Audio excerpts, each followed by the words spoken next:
నమస్కారం సార్. నమస్తే సార్, మాల్దీవ్స్కి ఇండియాకి మధ్య గత కొంతకాలంగా చూసుకుంటే ఒక మాటల యుద్ధం అయితే నడుస్తూ వస్తుంది. అయితే ఇప్పుడు మాల్దీవ్స్ ఇండియాకి షాక్ ఇచ్చినట్టు తెలుస్తుంది సార్. అంటే ఇండియాకి వ్యతిరేకంగా ఉన్న వ్యక్తినే మరోసారి వాళ్ళు ప్రెసిడెంట్గా ఎన్నుకున్నారు సార్. మరి దీన్ని ఎలా అర్థం చేసుకోవాలి? అంటే ఇండియాకు వ్యతిరేకంగా ఉండడాన్ని అక్కడ ప్రజలు కూడా ఇష్టపడుతున్నారు అనుకోవచ్చు. ఎప్పటి నుంచో ఇండియా అవుట్ అనే ఒక పాలసీని అక్కడ మహమ్మద్ మొయిజ్ సంబంధించిన పీపుల్స్ నేషనల్ కాంగ్రెస్ అంటారు. People's national congress PNC party, అది మహమ్మద్ మొయిజ్ దాని అధ్యక్షుడు.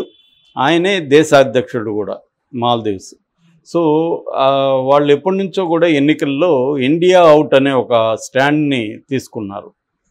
ఇప్పుడు బంగ్లాదేశ్లో కూడా బాయ్కాట్ ఇండియా అనే ఒక పిలుపు వినపడుతుంది.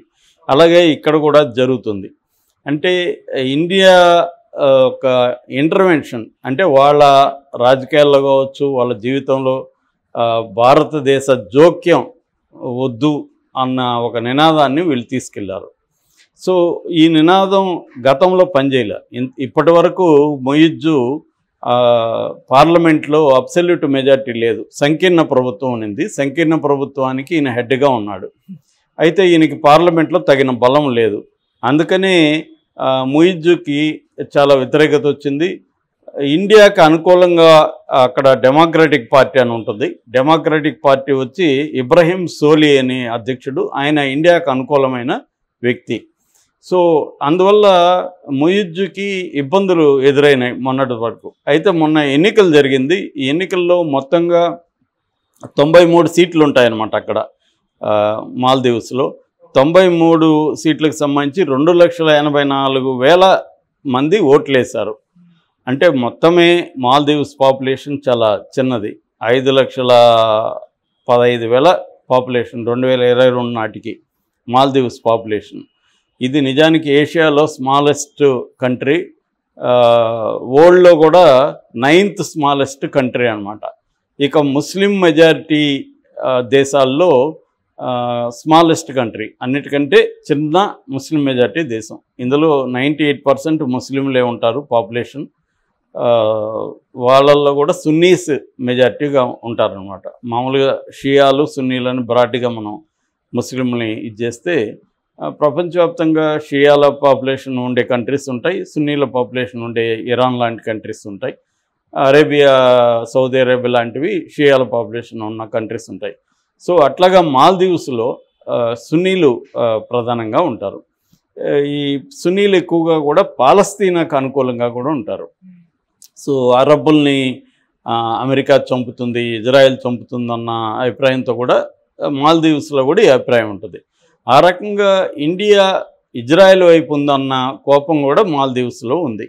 అట్లాగే ఇండియా సైన్యం అక్కడ ఉండడం, స్ట్రాటజిక్గా అది మనకు అవసరం కాబట్టి ఇండియన్ ఓషన్ అంటాం. అంటే హిందూ మహాసముద్రంలో మన నైబరింగ్ ఓషన్ నైబర్స్ అంటారు వీటిని, ఓషన్ నైబర్ కంట్రీ అన్నమాట ఇది.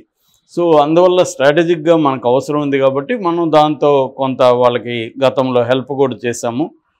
ముఖ్యంగా గ్రేటర్ మాలే ప్రాజెక్ట్ అంటారు. అంటే మెయిన్ల్యాండ్ నుంచి ఒక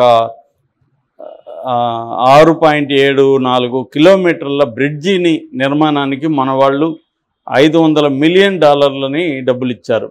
అట్లాగే వాటి వాటర్ డీసాలినేషన్ ప్రాజెక్టు, అంటే చుట్టూ సముద్రం ఉంటుంది కాబట్టి, దీవులు కాబట్టి అవి, వాటిని మంచినీటిగా కన్వర్ట్ చేసే ప్రాజెక్టుకు కూడా మన వాళ్ళు ఫైనాన్స్ చేశారు.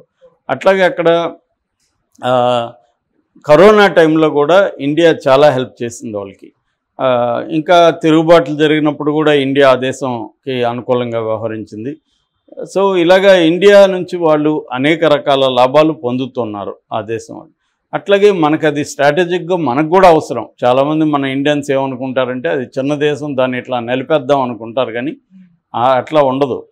మన నైబరింగ్ ఓషన్ కంట్రీసు చిన్న దేశం అయినా కూడా మనకు అవసరాలు ఉంటాయి. మొన్ననే మన ఫారిన్ మినిస్టర్ జయశంకర్ ఒక మాట అన్నాడు, మన నైబరింగ్ కంట్రీస్ అన్నీ కూడా వీ నీడ్ ఈచ్ అదర్ అన్నాడు.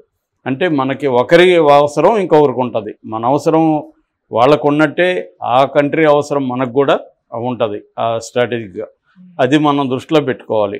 ముఖ్యంగా మన వాళ్ళు అప్పుడు బాయ్కాట్లు అంతా ఆవేశంలో చేసి ఆ దేశానికి ఎవరు వెళ్ళొద్దు, అది ఇదంతా రెచ్చగొట్టారు.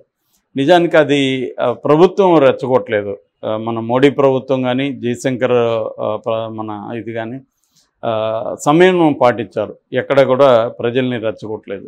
ఈ అతిగా స్పందించే సోకాల్డ్ ప్యాట్రియాటిక్ బ్యాచ్ మాత్రం స్పందించారు తప్ప వీళ్ళకి అంటే సమగ్రమైన అవగాహన లేకపోవడం వల్ల, అంటే ఇతర దేశాలతో ఎలా ఉండాలి అదంతా ఆలోచించకుండా ఒక చిన్న విషయానికి అంత రియాక్ట్ అవ్వడం అవసరం లేదు. ఖచ్చితంగా ఖండించాలి. ఆ దేశం మోడీని, ఆ దేశంలో ఉండే 3 మంత్రులు మోడీ ఫోటోలో పెట్టినప్పుడు దాన్ని ఎద్దేవా చేస్తే, ఎగతాళి చేసి మాట్లాడినప్పుడు మనం ఖచ్చితంగా దాన్ని ఖండించాలి, గట్టిగా మాట్లాడాలి. కానీ దాంట్లో ఒక బ్యాలెన్స్ అనేది అవసరం. ఏ బ్యాలెన్స్ అనేది ఏంటంటే లాంగ్ టర్మ్ మనం ఇతర దేశాలతో ఎలా వ్యవహరించాలి అనేది పట్టు విడుపులు అంటారు. ఆ పట్టు విడుపులు అనేది ఉండాలి. అది మోడీ గవర్నమెంట్కి అనిపిస్తుంది. పట్టు విడుపులు ఉన్నాయి. మన ఖతార్ విషయంలో చూసాము, యమన్ విషయంలో చూసాము, ఇతర శ్రీలంక విషయంలో చూసాము. కొన్ని ఎలక్షన్ టైంలో మాత్రం మోడీ ప్రభుత్వం అనేక ఇష్యూల్ని తమకు అనుకూలంగా వాడుకోవడానికి ట్రై చేస్తుంది. కానీ అదర్వైజ్ గెలిచిన తర్వాత చూసుకున్నప్పుడు ఇండియా ప్రయోజనాలని దృష్టిలో పెట్టుకునే బిహేవ్ చేస్తుంది. నేను జయశంకర్ ఇంటర్వ్యూలు కూడా చాలా చూశాను. ఆయన బుక్స్ కూడా రాశాడు, ఆయన ఆర్టికల్స్ కూడా నేను చదివాను. సో ఆయన కూడా మాట్లాడే పద్ధతులు ఏంటంటే ఇతర దేశాలతో మన సంబంధాల విషయంలో ఆచితూచి వ్యవహరించాలన్న ధోరణి కనిపిస్తుంది. అయితే మన కొంతమంది అతిగా స్పందించే వాళ్ళల్లో అది లోపిస్తుంది.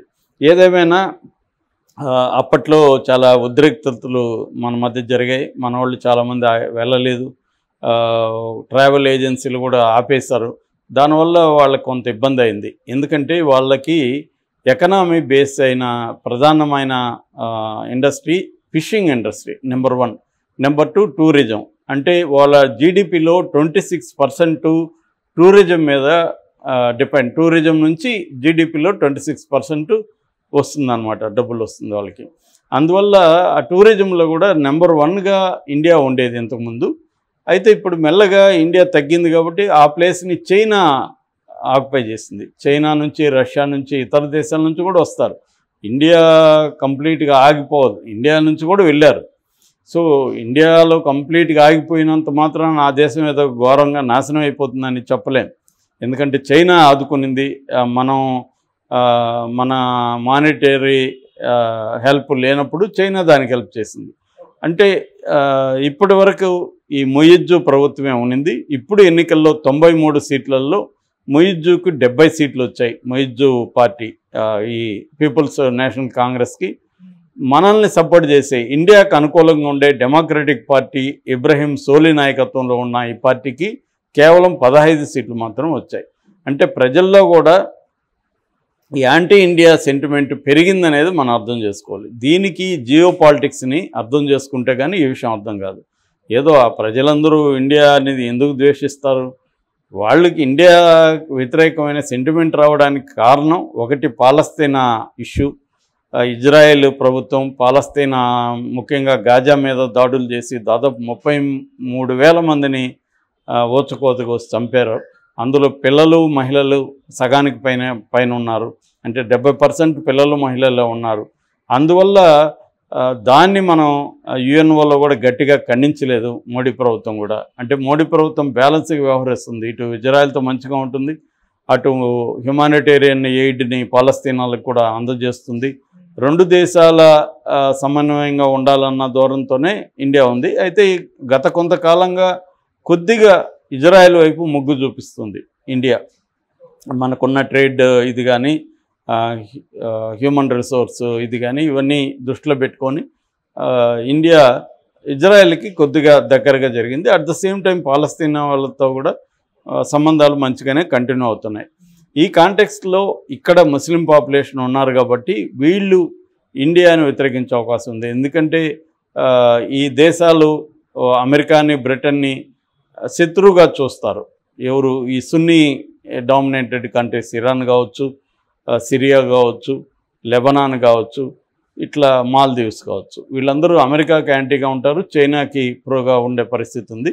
సో ఇప్పుడు ఇతనికి పార్లమెంట్లో కూడా అబ్సల్యూట్ మెజారిటీ వచ్చింది కాబట్టి ఇతను ఇండియా వ్యతిరేకమైన ఏమన్నా తీర్మానాలు ఇంకా అన్ని చేస్తాడా? దానివల్ల ఇండియా ఎటువంటి ఇబ్బందులను ఎదుర్కొంటుంది, దీన్ని రాబోయే మోడీ ప్రభుత్వం ఎలా డీల్ చేస్తుంది, ఈ విషయాల్ని మనం చూడాల్సిన అవసరం ఉంది.